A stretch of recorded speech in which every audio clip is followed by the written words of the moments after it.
നീ സാഡിസ്റ്റാണ്, നീയും അങ്ങനെ തന്നെയാണ്. നിത്യജീവിതത്തിൽ നമ്മളെടുത്ത് ഉപയോഗിക്കുന്ന ഒരു വാക്കാണല്ലേ.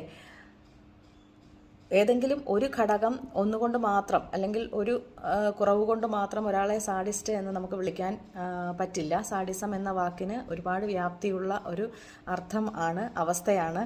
മാനസികാരോഗ്യ വിദഗ്ധരുടെ സേവനം ഉൾപ്പെടെ എടുക്കേണ്ട ഒരു അവസ്ഥയാണ് സാഡിസ്റ്റ് അല്ലെ സാഡിസം എന്ന മാനസികാരോഗ്യ പ്രശ്നത്തിന്.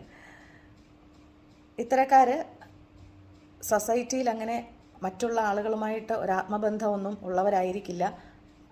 പ്രത്യക്ഷത്തിൽ ഉണ്ടായിരിക്കാം, എന്നാൽ ഇവർക്ക് മാനസികമായിട്ടൊരടുപ്പമൊന്നും ആരോടും തന്നെ ഉണ്ടാവില്ല. പിന്നെ മറ്റുള്ളവരുടെ സങ്കടങ്ങളിലേറെ ഉന്മാദാവസ്ഥ കണ്ടെത്തുന്ന, പ്രത്യേക ഒരു സംതൃപ്തി കണ്ടെത്തുന്ന മനോഭാവമുള്ളവരായിരിക്കും ഇത്തരക്കാർ.